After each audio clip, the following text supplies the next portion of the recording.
Hola, bienvenidos a un nuevo expediente INACIPE, Academia Mexicana de Ciencias Penales. El día de hoy vamos a tocar un tema muy interesante que es mitos y realidades de los juicios orales. Para hablarnos de este tema nos acompaña el doctor Moisés Moreno Hernández, quien es director del Centro de Estudios de Política Criminal y Ciencias Penales y también es miembro de la Academia Mexicana de Ciencias Penales. Doctor Moisés Moreno, bienvenido, muchas gracias por venir al programa. Muchas gracias, Luz María, por esta invitación. Siempre se trata de temas muy importantes los que usted dirige. Muchas gracias, doctor. Quisiera que nos platicara el por qué el día de hoy vamos a hablar de mitos y realidades del sistema de justicia penal y en específico de los juicios orales. Bueno, yo considero que este es un aspecto importante que pues la sociedad debe saber, porque sin duda la sociedad mexicana espera mucho del sistema de justicia penal, sobre todo del nuevo sistema de justicia penal, porque casi siempre que hay una reforma al sistema de justicia penal, pues hay muchas promesas de lo que se puede lograr con él. Y por lo tanto se hace creer a la sociedad de que el nuevo sistema pues atenderá de mejor manera sus problemas, los problemas que tienen que ver con la afectación de sus bienes jurídicos, que habrá un mayor respeto de los derechos humanos, que todos tendrán acceso al sistema de justicia, y eso hace precisamente que hablemos de mitos y realidades. Y podría decir que, bueno, todo el sistema de justicia penal, así como el derecho penal en particular y el derecho procesal penal, están llenos de mitos y de realidades, por supuesto. Y esos mitos, claro, son los que de alguna manera hacen que el propio sistema de justicia penal, el propio derecho penal, evolucione, porque siempre se está en la búsqueda de que esos mitos se hagan realidad. Por ejemplo, pues para todo el mundo, al menos en el ámbito teórico, el derecho penal tiene como función fundamental la protección de bienes jurídicos. ¿Y qué sucede en la realidad? Es donde habría que ver si ese objetivo que se le atribuye al derecho penal realmente se cumple o no. En la mayoría de las veces observamos que la intervención del derecho penal y de todo el sistema de justicia penal sucede cuando ya el bien jurídico ha sido afectado.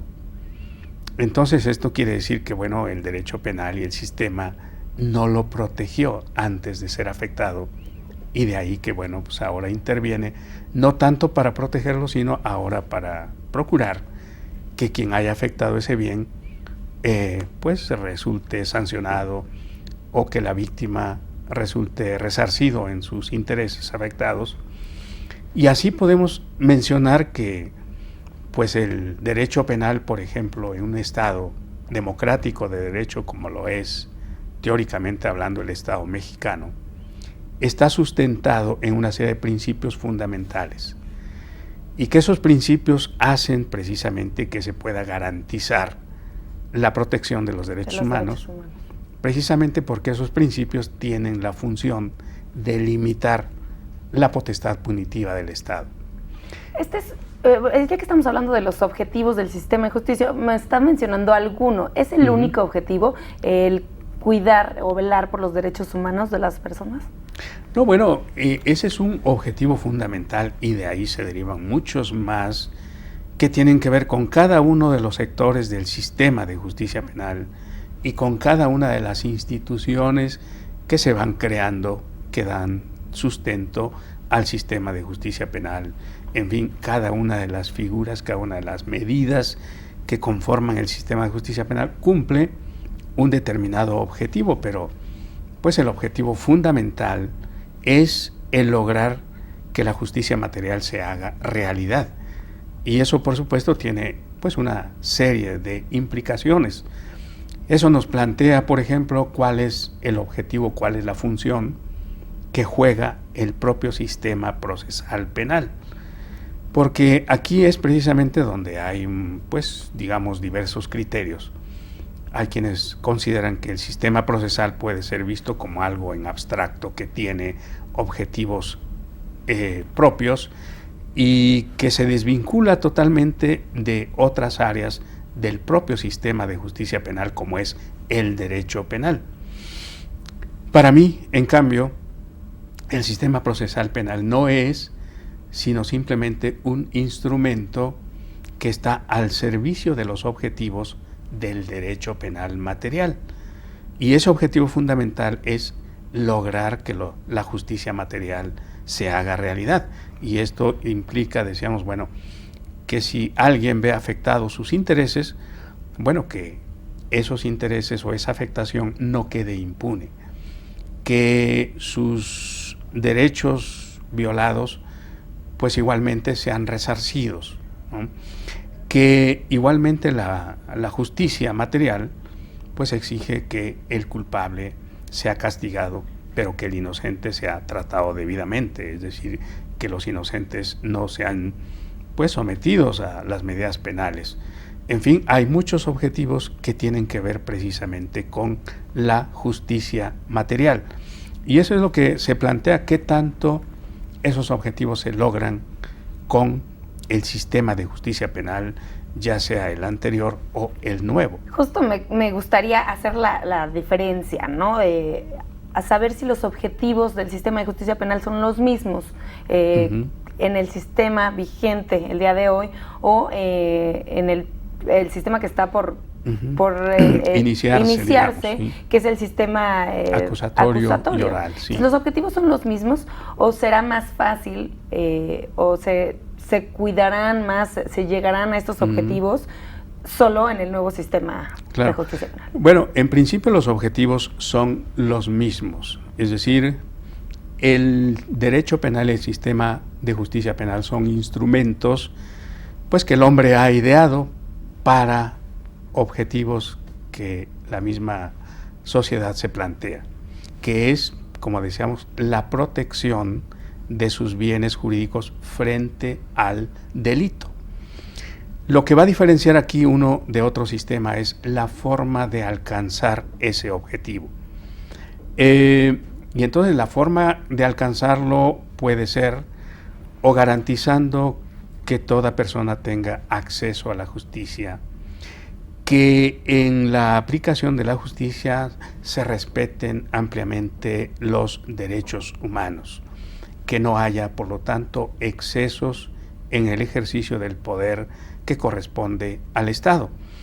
Y entonces, bueno, de ahí que se plantea que el sistema tradicional que hemos tenido, que yo no lo caracterizo como un sistema inquisitivo, sino realmente es un sistema que tiene bases acusatorias porque así se estableció desde la Constitución de 1917, pero que no se implementó adecuadamente ni en la legislación procesal penal ni en la práctica. De ahí, por tanto, que bueno, tenga contenidos inquisitivos y contenidos acusatorios. Pero se afirma que un sistema inquisitivo pues es un sistema que es más propio de estados autoritarios o totalitarios, precisamente porque los derechos humanos no ocupan un lugar preponderante ahí, ¿no? En cambio, se dice el sistema acusatorio es el que mejor se acomoda a las exigencias de estados democráticos de derecho, precisamente porque garantizan un mayor respeto de los derechos humanos, tanto de las víctimas como de los victimarios. En el desarrollo del sistema procesal, por otra, permite que haya un mayor equilibrio entre las partes que intervienen en el proceso. Entonces, de ahí por eso que en los movimientos que se han venido dando en los últimos tiempos en América Latina sobre todo, pues se ha optado por darle mayor fuerza a los sistemas procesales acusatorios. Y en México, bueno, pues es lo que estamos haciendo, fortalecer el sistema procesal acusatorio y de ahí que se hayan precisado algunos de sus principios fundamentales en la propia Constitución. Entonces sí será más fácil llegar a los objetivos de la justicia. Es precisamente la forma lo que diferencia y se entiende que este sistema propiciará lograr de mejor manera los objetivos de la justicia material. Eso es lo que se plantea, al menos en el plano teórico, en el plano formal, tal como lo prevé la Constitución. Ahora habría que ver en el plano de la realidad si eso así sucede. De la operación. Exactamente. Ya que estamos hablando de mitos y realidades, doctor, y estamos mencionando el sistema acusatorio, ¿el sistema acusatorio es igual a juicio oral?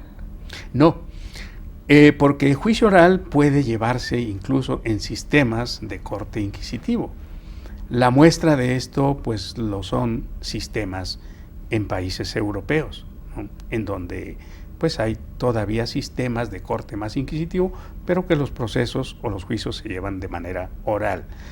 En todo caso, sería pues una exigencia mayor el que los juicios orales se realicen en los sistemas acusatorios, precisamente porque se entiende que al sustentarse el sistema procesal acusatorio en principios fundamentales, al reconocerse una gran cantidad de derechos, tanto de víctimas como de victimarios, se entiende igualmente que todo esto se hará realidad mayormente en los juicios orales. De ahí por eso que pues, se propicie hablar de juicios orales en sistemas acusatorios. Y es ahí precisamente uno de los puntos donde vamos a hablar de grandes mitos, porque sin duda cuando se plantea la reforma constitucional de 2008 y el Código Nacional de Procedimientos Penales, una de las principales banderas que se utilizó para apoyar el desarrollo de esta reforma fue los juicios orales, ¿no? Y bueno, siempre se entendió que los juicios orales vendrían a resolver el gran número de problemas que se le atribuyen al sistema anterior, ¿no? Y es ahí donde habría que ver si realmente es así o si se trata también de mitos. Yo podría señalar aquí que un gran mito es el que el nuevo sistema se desarrollará fundamentalmente a través de juicios orales. ¿Por qué? Porque si entendemos claramente lo que dice la Constitución, ¿qué es el juicio oral? Y el juicio oral no es cualquier audiencia que se realiza de manera oral, sino la parte última del proceso, en donde está la audiencia del juicio, en donde se va a resolver sobre si la persona es culpable o no. Es ahí precisamente donde, de acuerdo con la Constitución, esos derechos, esas garantías y esos principios fundamentales pueden hacerse realidad. Pero ¿qué sucede con lo que establece el Código Nacional de Procedimientos Penales? Si entendemos, por ejemplo, lo que la propia Cámara de Senadores señaló en su dictamen al discutir el nuevo código, dice: los juicios orales serán la última ratio, es decir, con esta idea, doctor, recurso, que es muy muy importante y no quisiera cortarla más adelante, vamos a ir a una pausa. Los juicios orales son la última ratio. Al auditorio, por favor, continúen con nosotros. Estamos en Expediente INACIPE, Academia Mexicana de Ciencias Penales.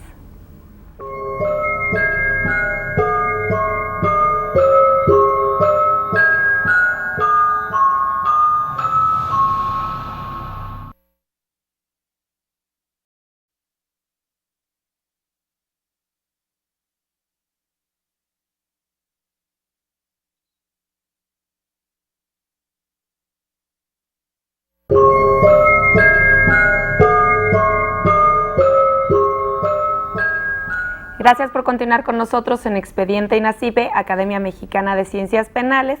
Les recuerdo que pueden estar en contacto con nosotros a través de los números de teléfono que aparecerán en sus pantallas y en nuestro Twitter, que es @expediente_. Los invito a seguirnos y darnos sus comentarios y sugerencias acerca del programa. El día de hoy estamos hablando de los mitos y realidades de los juicios orales. Doctor, antes de irnos a la pausa, estábamos hablando de qué parte del sistema procesal penal son los juicios orales, ¿no? Y estábamos haciendo la diferencia entre lo que dice la Constitución y lo que dice el Código Nacional de Procedimientos Penales. ¿Nos podría continuar con la idea, por favor? Sí. Bueno, la Constitución establece expresamente en su artículo 20 que el proceso penal será acusatorio y oral. Y no dice que en algunos casos lo será y en otros no, sino los procesos en todo caso serán así. Pero decíamos que cuando se plantea el Código Nacional de Procedimientos Penales, el Senado de la República en su dictamen establece expresamente que en el nuevo código el juicio oral será la última ratio. Esto quiere decir pues que en el desarrollo de todo proceso siempre se procurará no llegar a los juicios orales. Y esto para mí constituye pues una contradicción con todo lo que se venía planteando para apoyar la reforma constitucional y todo el sistema procesal acusatorio. Porque decíamos, bueno, los juicios orales sin duda tienen importantes virtudes. Y si las tienen, entonces habrá que procurar aplicarlos en el mayor número de casos, sobre todo en los casos de mayor relevancia social, porque precisamente es ahí donde la gente le interesa saber cómo se desarrollan los juicios orales, ¿no? Si los juicios orales propician mayor transparencia, y la mayor transparencia puede traer como consecuencia disminuir los casos de corrupción en el sistema de justicia penal, bueno, pues habrá que darles preeminencia a los juicios orales y no plantear que será el último recurso, ¿no? Pero entonces en las etapas anteriores al proceso no existe esta transparencia. Sí, transparencia sí, pero eso es en las audiencias, ¿no? A menos que queramos hablar de juicios orales equivalente a toda audiencia, entonces, pero la idea de la Constitución no es esa, ¿no? Entonces, decíamos que el Senado señala, y así se deriva de los contenidos del Código Nacional, de que ahora la justicia será más ágil, más expedita, ¿no? Entonces ahora pareciera que lo que más interesa es la agilidad de los procesos y no tanto la observancia de los derechos humanos y de las garantías que prevé la Constitución, porque ciertamente la propia Constitución da bases para que se introduzcan en el sistema procesal una serie de mecanismos como son las salidas alternas, los mecanismos alternativos de solución de conflictos, los criterios de oportunidad, los procedimientos abreviados, ¿no? Y eso, bueno, pues plantea una serie de discusiones porque precisamente el aplicar todos esos mecanismos, que sin duda será en el mayor número de casos que lleguen a los tribunales, pues sin duda que todo ello evitará que los principios y los derechos que la Constitución señala deberán observarse en el juicio oral, pues no se observarán. Y con esto, bueno, los objetivos fundamentales de la reforma constitucional no se van a alcanzar.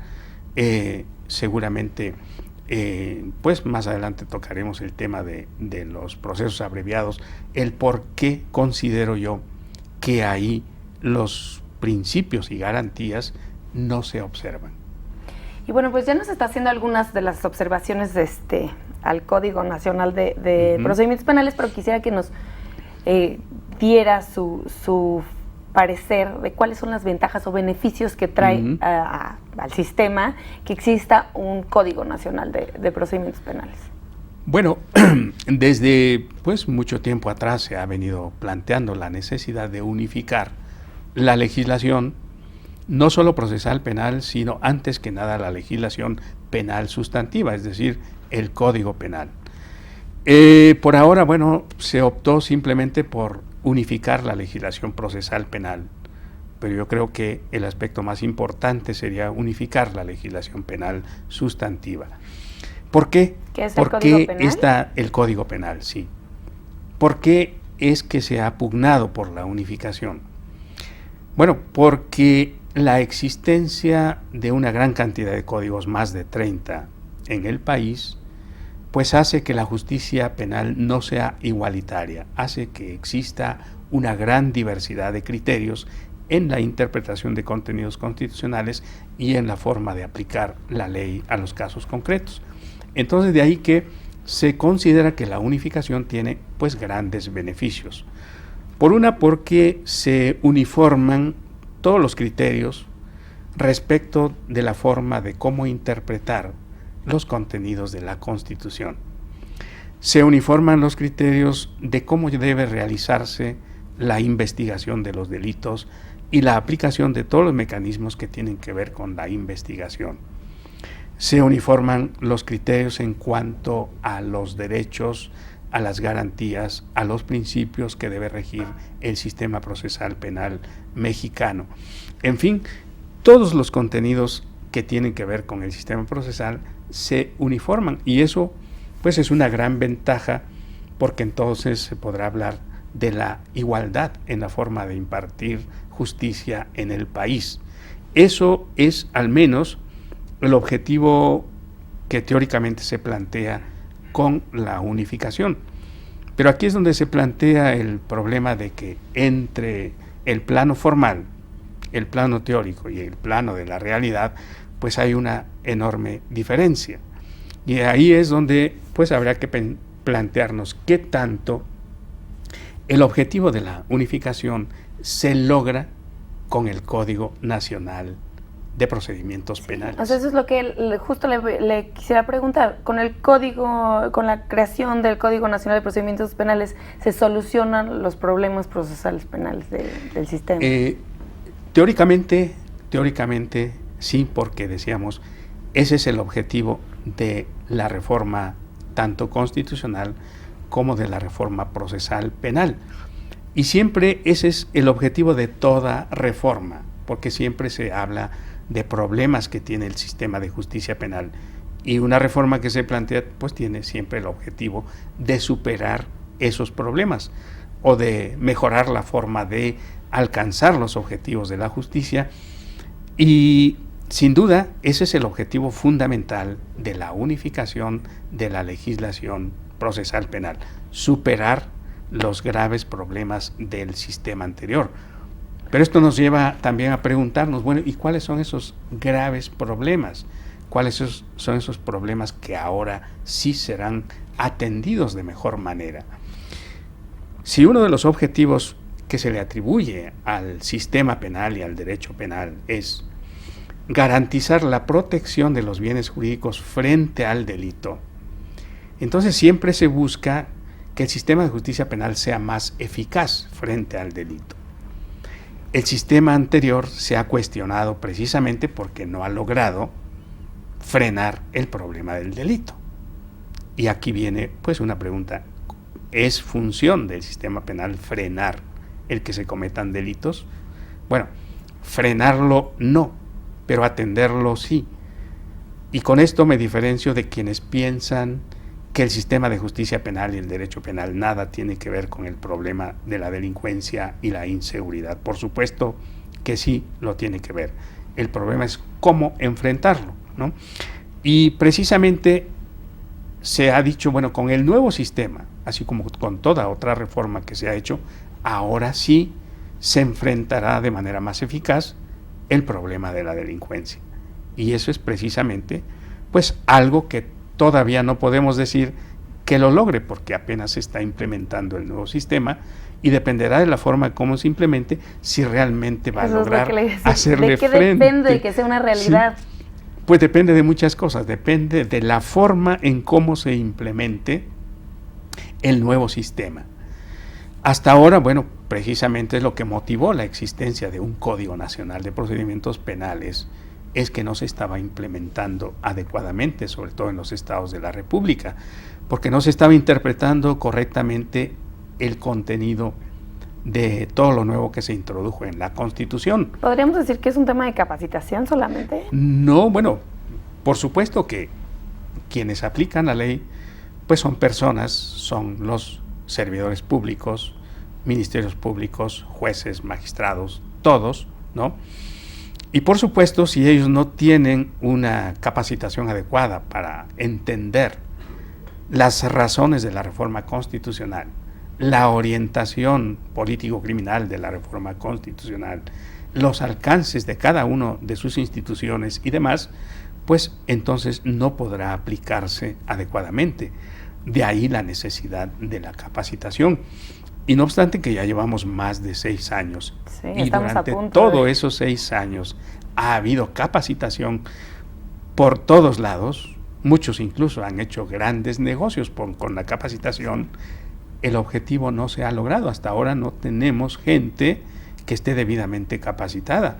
Pues la muestra nos la da la convocatoria que hizo el Poder Judicial para nuevos jueces. De 1,000 y tantos, solamente aprobaron 5.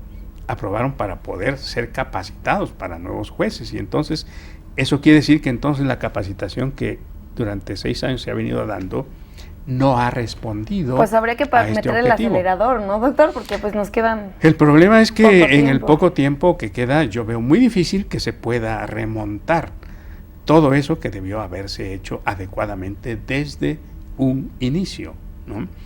Todo parece indicar que empezamos al revés, ¿no? Empezamos construyendo salas de juicios orales y no sabemos ni para qué. Empezamos teniendo todos los equipos técnicos y no sabemos para qué. Y ahora empezamos primero con la legislación, que era lo primero que había que haber generado, y apenas se generó el Código Nacional de Procedimientos Penales 6 años después, ¿verdad? Entonces, de ahí, por tanto, que hay muchas cosas que habrá que hacer para que el nuevo sistema realmente pueda responder a ese primer problema que hemos estado para superar al sistema anterior.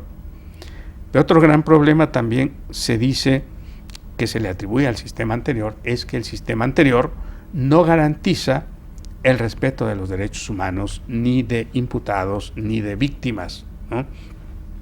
Y aun cuando todo eso siempre ha estado previsto en la Constitución de que los derechos humanos deben respetarse, bueno, se cuestiona que el sistema tal como funcionaba no lo logra.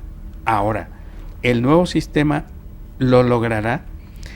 Como decíamos, teóricamente ese es el objetivo. Y el sistema procesal acusatorio pues se sustenta precisamente en un mayor reconocimiento de derechos y de garantías. Por eso se entiende que el nuevo sistema se ajustará más a las exigencias del Estado democrático de derecho. Pero en la realidad todavía no tenemos pues forma de cómo decir que sí lo está logrando. Si nos ocupamos de atender contenidos del propio Código de Procedimientos Penales, vamos a prever que en gran medida los derechos humanos no se observarán y por lo tanto no habrá una superación importante de lo que ha hecho el sistema anterior. Habrá incluso el uso de ciertos mecanismos que nos pueden llevar a todo lo contrario, es decir, a una menor observancia de derechos humanos, precisamente porque estamos anteponiendo la idea de la celeridad de los procedimientos. Y esa celeridad, pues sin duda que trae como consecuencia una reducción de observancia de derechos humanos. Bueno, quisiera que volviéramos al tema de los mitos y las realidades de los juicios orales. Quisiera que nos platicara de algunos y entre estos yo podría preguntarle a usted si es verdad que desaparecerá por completo esta parte escrita en los juicios.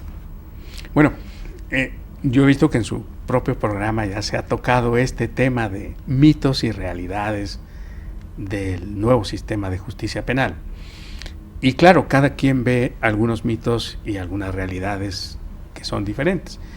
Yo primero quiero destacar lo que ya señalé antes, de que es un mito, por una, de que los juicios orales se aplicarán en gran medida en el nuevo sistema de justicia penal. Es una realidad que los juicios orales están ya en nuestro sistema, plasmados en la Constitución. Es una realidad también de que quienes impulsaron esta idea le atribuyeron una gran cantidad de virtudes a los juicios orales. Sin embargo, no es realidad que así sea. Por ejemplo, se dice que los juicios orales serán más rápidos que los juicios escritos. La experiencia que nos muestran países que ya han tenido desde mucho tiempo atrás los juicios orales, como por ejemplo Argentina, que los tiene desde la década de los 40 del siglo XX, en los tiempos actuales se quejan porque los juicios orales son muy lentos, ¿no? Entonces eso es una muestra de que no es cierto. O sea, que no es de equivalente juicio oral a un juicio rapidez, a celeridad, ¿no? Donde habrá rapidez y celeridad será precisamente en donde no haya juicios orales.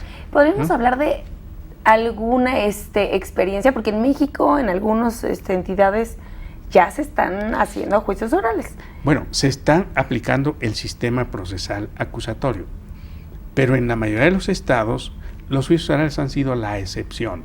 O sea, la mayoría de los casos se han tratado de resolver o a través de aplicación de mecanismos alternativos, a través de los criterios de oportunidad o sobre todo a través de los procesos abreviados, ¿no? Y los procesos abreviados, bueno, pues de acuerdo con lo que establece la Constitución, se plantea precisamente cuando el imputado reconoce haber participado en la comisión de un hecho delictivo o bien cuando acepta su responsabilidad. Entonces ahí se plantea que inmediatamente, bueno, pues el juez podrá dictar una sentencia. Y entonces ahí es donde habría que ver dónde está la observancia de lo que el propio artículo 20 plantea. Por una. Es que se ha escuchado que estas figuras, que como el juicio abreviado, se crearon para despresurizar el sistema. Sí. Y entonces que por eso la última instancia será el juicio oral. Sí. Por lo que usted nos comenta, pues tiene muchos beneficios el juicio oral. Mi pregunta es, si todos los casos o la mayoría de los casos terminaran en un juicio oral, ¿no se podría colapsar el sistema porque no se tienen las capacidades suficientes? Claro, el sistema se puede colapsar por eso y por otras razones. Por muchas otras razones se puede colapsar, ¿no? Se puede colapsar, por ejemplo, por las razones que se colapsó el sistema procesal en Guatemala. Guatemala generaron un sistema análogo al nuestro, sumamente cargado de derechos y de garantías. Y cuando se pone a funcionar y no teniendo previamente a la gente capacitada para ello, ni todo lo que se requiere para la función de un sistema, bueno, pues entonces el sistema se colapsó. ¿Por qué? Pues porque las policías, por ejemplo, no podían hacer nada que no se tradujera en violación de derechos humanos, ¿no? Y eso puede suceder aquí. Pero aquí el problema es que si mantenemos el sistema de justicia penal tal como actualmente está, que está sobresaturado, por más que apliquemos juicios orales o por más que reformemos el sistema, no funcionará. ¿Por qué? Pues porque al sistema lo tenemos sobrecargado. Claro, se puede colapsar en cualquier punto del proceso. Así es, sí. De ahí por eso que reconociendo la incapacidad del sistema, y eso es de cualquier sistema, el sistema anterior o el nuevo sistema, no son capaces de enfrentar el gran número de asuntos que se le atribuyen. Entonces, al reconocer esa incapacidad del propio sistema, pues se ha tenido que acudir a mecanismos de cómo despresurizar al sistema. Y esto es precisamente una de las cosas que ha sucedido en el sistema norteamericano, que es el que pues en gran medida ha influido en el nuestro. Ahí se tuvo que pues generar este mecanismo que ahora también lo introdujimos en la Constitución y que también se ha ido a sistemas europeos, que es el mecanismo del plea bargaining, ¿no? El de la justicia negociada, que precisamente plantea el que si el sujeto reconoce su responsabilidad o su culpabilidad, entonces el proceso se abrevia, ¿no? Y entonces la mayoría pues se desarrolla rápidamente y de esa manera se desahoga el sistema, pero el sistema se desahoga precisamente en perjuicio de los derechos humanos que implica llegar al juicio oral. De hecho, yo quisiera que profundizáramos en estas pues soluciones alternas también en el procedimiento abreviado, pero tenemos que hacer una pausa, doctor, y bien. Volvemos con el tema. Claro. Al auditorio, por favor, continúen con nosotros. Estamos en Expediente INACIPE, Academia Mexicana de Ciencias Penales.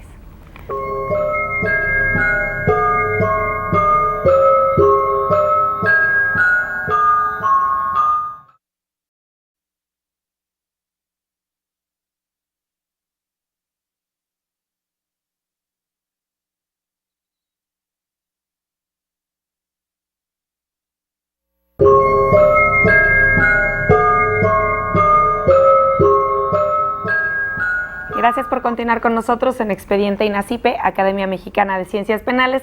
Les recuerdo nuevamente que pueden estar en contacto con nosotros a través de las redes sociales, nuestro Twitter que es @expediente_.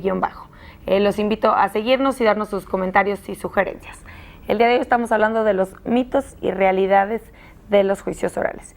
Doctor Moisés Moreno, antes de irnos al corte estábamos hablando y quisiera que profundizáramos un poquito más en cuál es la situación de los procedimientos abreviados, de los medios alternos.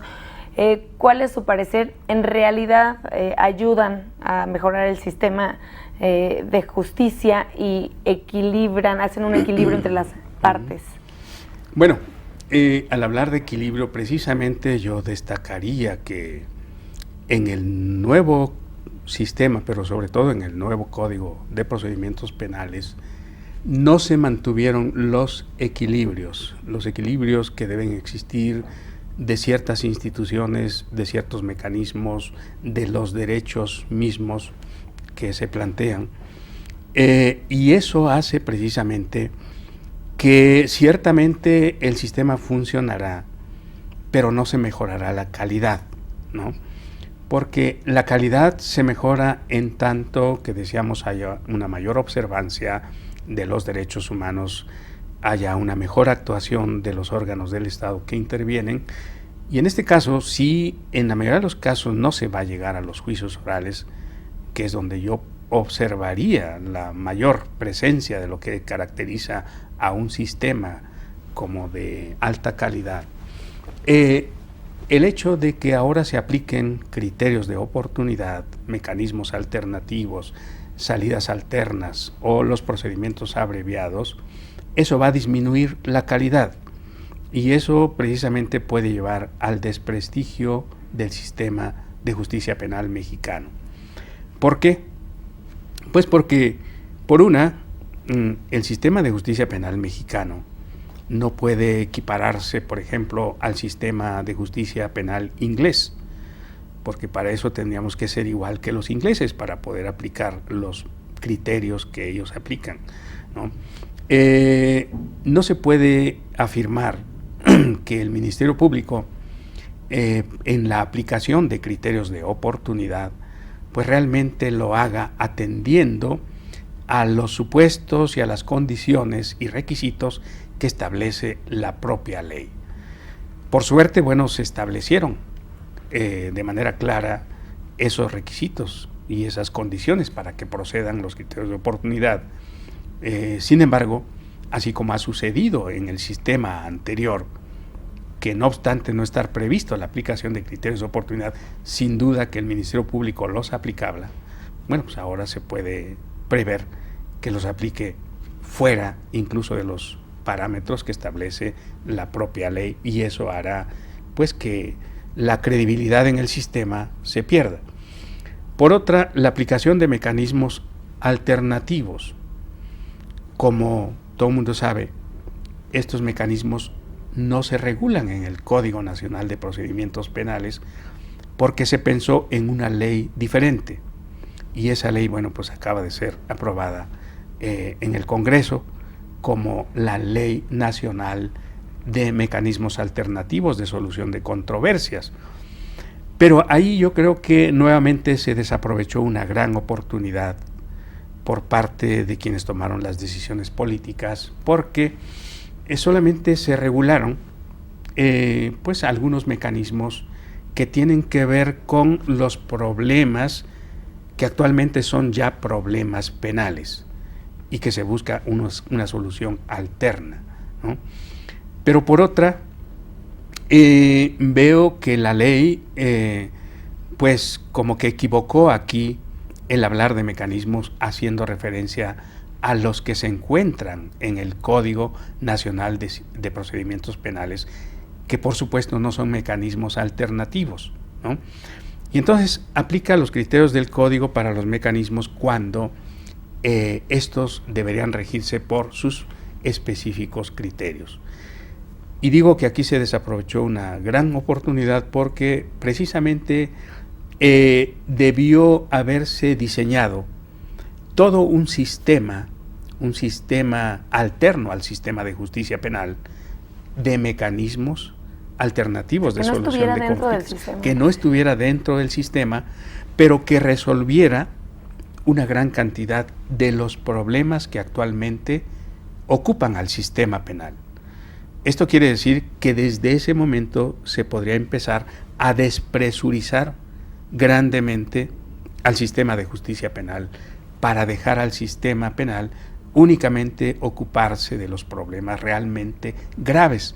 Solo de esa manera el sistema penal se despresurizaría y solo así estaría en condiciones de cumplir con su objetivo fundamental. Por eso decía, mientras lo mantengamos tal como está, por más que se hagan modificaciones por acá o por allá, el objetivo difícilmente se alcanzará. Y volviendo al equilibrio entre las partes, ¿es igual de beneficioso para unas partes que para otras? ¿Cómo se encuentra? Sí, bueno, el equilibrio por una tiene que ver, decíamos, con las posibilidades que cada uno tiene de desarrollarse en el proceso penal, ¿no? Pero este equilibrio casi se nulifica si no llegamos a esa parte fundamental que es la audiencia de juicio oral, ¿no? Sobre todo si ahora hablamos de los procedimientos abreviados, ¿no? Pues ahí se rompe totalmente el equilibrio y se rompen muchos principios y se desatienden muchos derechos. ¿Por qué? Pues porque ahora se le da una gran importancia la manifestación que haga el propio imputado. Si él reconoce haber cometido o participado en la comisión del hecho, o como dice la Constitución también, él reconoce su responsabilidad, entonces, ¿dónde queda ese equilibrio? ¿Dónde queda el principio de presunción de inocencia? ¿Dónde queda el que una persona sea sentenciada únicamente porque así lo determinan las pruebas? Y las pruebas son, de acuerdo con la Constitución, únicamente aquellas que se presentan y desahogan en la audiencia de juicio oral. Aquí no hay tal cosa, ¿no? Aquí basta con que él haya reconocido y que no haya oposición para que se le sentencie. ¿A qué nos lleva esto? Entonces, a que se vulneran pues todos esos principios y todas esas garantías que prevé el artículo 20 que deben ser observados en la audiencia. Pero por otra, se establece que el procedimiento abreviado será a solicitud del Ministerio Público. Yo siempre he sostenido que el procedimiento abreviado no es una potestad del Ministerio Público. ¿Sería del imputado? Es un derecho del imputado, porque así como el juicio oral es un derecho del imputado y los derechos que se deben observar también, entonces él decir, bueno, yo no quiero llegar hasta el juicio oral, sino quiero que se resuelva en un procedimiento abreviado, es porque hace uso de su propio derecho. Y en cambio, el Código Nacional dice, no, esta es una potestad del Ministerio Público, porque esto viene a ser una continuación de la aplicación de criterios de oportunidad. Y por supuesto que no es así, porque los criterios de oportunidad tienen una determinada función, el procedimiento abreviado tiene otra función, y en fin, cada una de las figuras va cumpliendo una determinada función. Entonces, con la aplicación de todos estos, ya sean mecanismos alternos, ya sean criterios de oportunidad o procedimientos abreviados, se rompe con esto que usted decía del equilibrio que debe existir entre las partes, ¿no?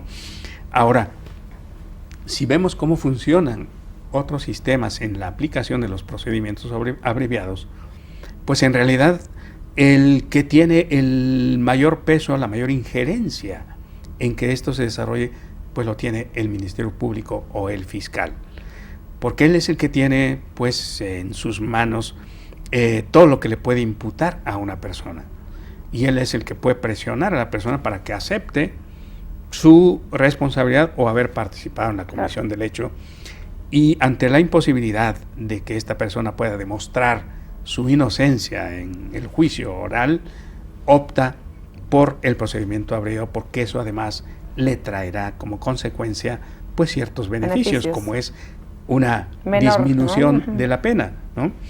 Pero ¿a qué nos puede llevar eso?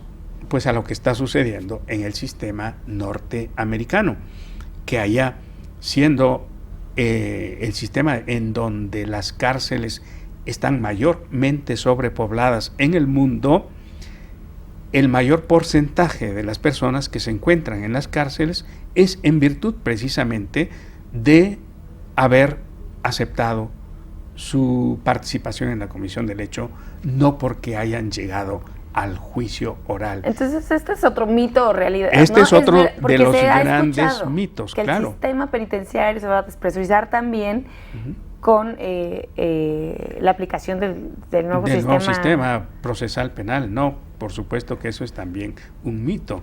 Pero el problema ahora es que mientras en los sistemas en general el mayor número de gente que está en las cárceles porque ha sido objeto de un proceso y de una sentencia, en donde tuvo la posibilidad de hacer valer todos sus derechos y garantías, bueno, pues ¿qué va a suceder ahora? Que el mayor número de gente que esté en las cárceles será de quienes no se les siguió un juicio y de que se les sentenció sin pruebas. ¿Y por qué sin pruebas?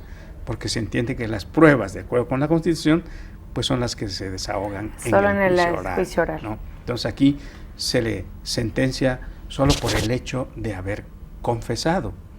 Y entonces esto ¿a qué nos lleva? A que eso que siempre se ha cuestionado de ser la reina de las pruebas, ¿no?, ahora se convierte en la principal razón para la imposición de una pena, ¿no? ¿Y este nuevo sistema de justicia penal, de corte acusatorio, no traería beneficios al sistema penitenciario? O sea, ya vimos que por supuesto que lo debe traer, pero siempre y cuando, decíamos, pues se aplicara como debiera aplicarse un sistema procesal acusatorio, porque todos estos mecanismos que se han introducido no son propios de un sistema procesal acusatorio. Es decir, hablar de criterios de oportunidad, hablar de mecanismos alternativos o hablar de procedimientos abreviados no es algo característico del sistema procesal acusatorio. Eso se puede aplicar en cualquier sistema, ¿no?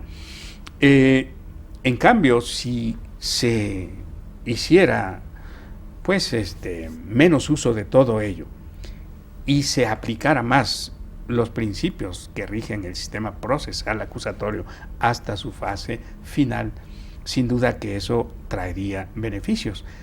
Pero los beneficios también vendrían, decíamos, siempre y cuando no se deje todo el problema al propio sistema de justicia penal. Si paralelamente hacemos uso de mecanismos alternos como el sistema de mecanismos alternativos, y eso despresurizaría al propio sistema de justicia penal, entonces lo despresuriza en todos sus sectores y niveles. ¿Sí? Despresurizaría los códigos penales, despresurizaría las agencias del Ministerio Público, despresurizaría los juzgados y consecuentemente despresurizaría las prisiones, ¿no? Entonces ahora, bueno, pues se discute tanto sobre la prisión preventiva, pero también se discute tanto sobre la prisión. Y eso ya es un tema viejo, porque la propia Organización de las Naciones Unidas, al darse cuenta de que el uso de la prisión trae más efectos negativos que positivos, pues ha planteado la utilización de alternativas tanto a la prisión como pena como a la prisión preventiva. Y eso de alguna manera, pues la legislación mexicana lo adoptó desde hace ya 30 años, ¿no?, al reformar su Código Penal y introducir ahí alternativas a la prisión, como el trabajo en favor de la comunidad, el tratamiento en libertad, la semilibertad, la multa, en fin. Pero sucede que lo que más aplican los jueces es únicamente la pena de prisión. Y entonces así, en cualquier sistema, pues el sistema penitenciario será el que resienta todos esos efectos. Doctor Moisés Moreno, muchísimas gracias por venir a este programa que está realizado en coordinación con la Academia Mexicana de Ciencias Penales, de la que usted es miembro, y el Instituto Nacional de Ciencias Penales. ¿Le gustaría darnos alguna última idea antes de que se termine nuestro tiempo? Con mucho gusto, Luz María. Primero quiero agradecer la invitación suya, agradecer también al Instituto Nacional de Ciencias Penales y a la Academia Mexicana de Ciencias Penales, que ahora conjuntamente llevan a cabo este programa. Y quiero destacar por una que el Instituto Nacional de Ciencias Penales ha estado siempre vinculado con la Academia Mexicana de Ciencias Penales. Podría incluso afirmar que la existencia misma del INACIPE obedece a la voluntad y a la decisión de los académicos en ciencias penales, porque son los que lo idearon, lo generaron hace ya cerca de 40 años, ¿no? Y por esa razón los académicos siempre han estado pues muy atentos a cómo se desarrolla el INACIPE y han estado atentos a los problemas que enfrenta y demás, y por eso hay un miembro de la academia en la Junta de Gobierno del INACIPE. Ya hemos tenido experiencias muy lamentables con relación al INACIPE, porque precisamente a principios de la década de los 90 hubo la decisión política de desaparecerlo y desapareció. Y durante 3 años no existió el INACIPE. Por suerte vino otra decisión política y lo reabrió. Pero lo que yo quisiera decir, aprovechando este programa, espero que no haya inconveniente, es que los académicos, los miembros de la Academia Mexicana de Ciencias Penales, pero también es el sentir de los penalistas de México, es lo que se ha manifestado en los medios de comunicación, de que existe la idea de convertir al INACIPE en otra cosa. Llámese universidad o como se llame, lo cierto es que esa intención para nosotros implica desnaturalizar lo que el instituto ha sido desde sus inicios. Y sin duda el instituto ha adquirido un prestigio enorme, tanto nacional como internacionalmente, que quitarle el nombre o convertirlo en otra cosa, pues sería muy lamentable para las ciencias penales, no solo en el país, sino en el mundo. Y por esa razón, bueno, quiero expresar nada más mi sentir, y que es el sentir mayoritario, de que si se tomara una decisión así, consideramos que no sería la más acertada. De ahí por eso que pugnamos porque el INACIPE se siga fortaleciendo como tal. Muchas gracias. Yo le agradezco que nos haya dado su opinión, doctor, y le agradezco que haya venido al programa. Gracias igualmente, Luz María. Al auditorio los espero la próxima semana en un nuevo Expediente INACIPE, Academia Mexicana de Ciencias Penales.